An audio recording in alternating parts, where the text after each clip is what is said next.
Bonjour, c'est Clédia. Alors aujourd'hui on se retrouve pour réaliser les pivoines. Alors pour ça vous avez uniquement besoin de papier imprimante, donc 80 grammes, papier tout à fait ordinaire, et puis d'un die plutôt un rond, le plus grand possible. Si vous n'en avez pas, vous pouvez prendre l'intérieur d'un rouleau de scotch par exemple. Voilà, je peux prendre celui-là pour pouvoir faire simplement la maquette. Et sinon, alors je vais encore essayer de plier mon papier. Non, ça n'ira plus. Allez, on passe à la machine.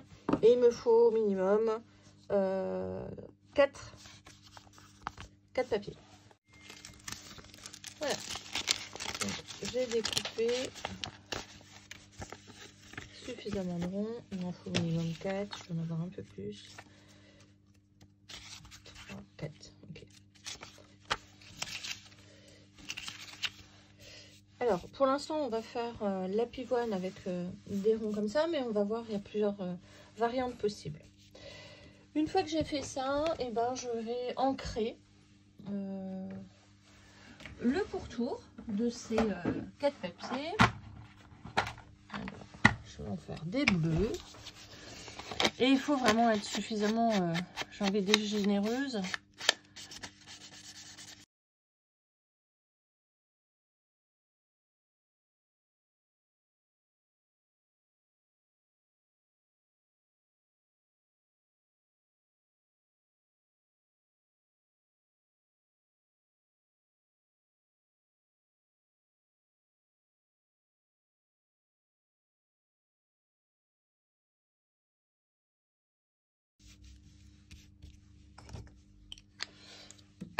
Voilà, une fois que vous avez fait ça, bien entendu, ici j'ai de l'encre, donc je vais humidifier simplement l'espace où j'ai ancré et je vais mouiller mes papiers.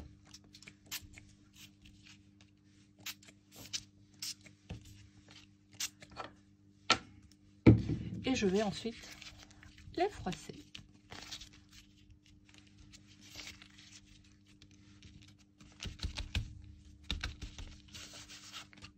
Profite, nettoie.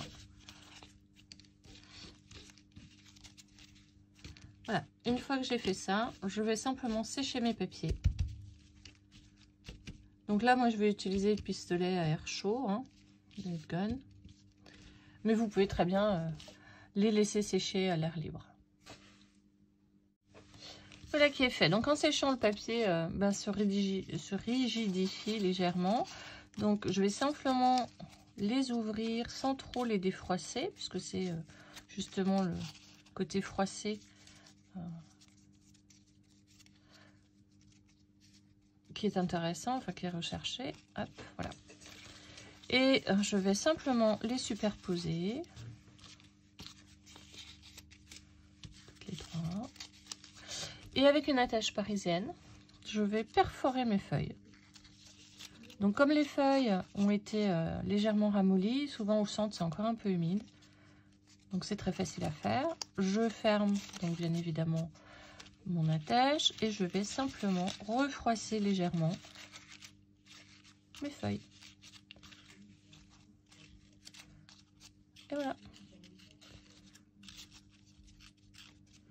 Donc bien évidemment vous allez pouvoir utiliser autant de papier que vous souhaitez pour réaliser cette pivoine.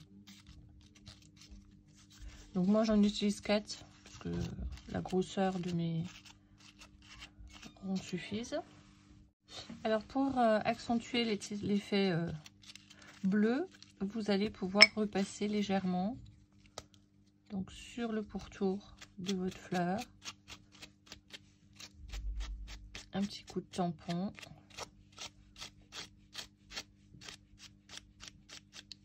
Voilà, ça permet vraiment de rehausser le bord bleu.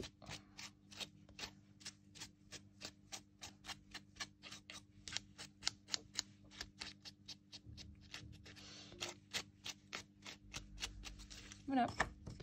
Alors, si vous souhaitez donner un peu de pétillant à vos fleurs, bien évidemment, vous avez toujours la possibilité de mettre des petits points de colle tout autour, sur le rebord, et puis de mettre un petit peu de paillettes si vous êtes fan des paillettes. Voilà, dans le même esprit, alors je les ai déjà préparés, j'ai utilisé un die un petit peu différent, qui est plus petit, et puis qui a un petit liseré tout autour. Donc, c'est juste un rendu qui est un peu différent, mais qui est aussi intéressant. Bien évidemment, vous pouvez aussi les faire en deux couleurs, hein, c'est-à-dire qu'on peut tamponner l'intérieur d'une couleur et faire le bord extérieur de l'autre. Alors là, comme ma fleur est plus petite, j'en ai mis plus, pour vraiment donner un effet chiffonné plus important. Donc, les attaches parisiennes, moi je prends souvent celles du commerce, hein, au rayon papeterie, supermarché. Elles sont beaucoup moins chères. Et puis surtout, ce qui est intéressant, c'est qu'elles sont bien longues. Et on va pouvoir s'en servir après, surtout, je pense notamment aux albums scrapbook. Voilà, et je reforme. Hop.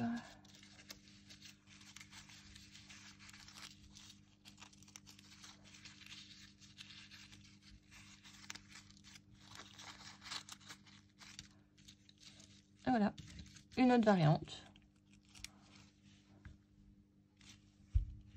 Qui est tout aussi jolie.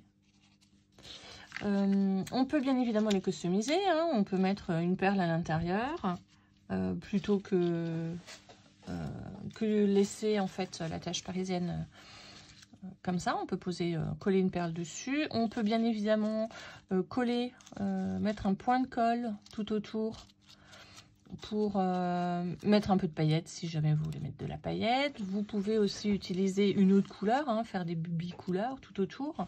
Donc moi je l'ai fait plutôt unis, mais on aurait pu effectivement passer, hein, comme je suis en train de le faire, mais avec une autre couleur.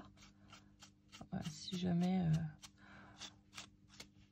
vous voulez l'utiliser sur un papier où il y a deux couleurs différentes, donc ça peut être sympa de faire le rappel de ces couleurs-là. Voilà, et ben je vous retrouve pour le prochain tuto. Donc vous voyez, hyper simple, très peu de matériel, et on peut vraiment faire de très jolies choses. Alors c'est sûr que là c'est pas mis en situation, mais je vais essayer de faire un tuto pour vous montrer ce qu'on peut faire, hein. On peut faire des jolies cartes avec, on peut décorer des pages d'album, enfin des couvertures d'album,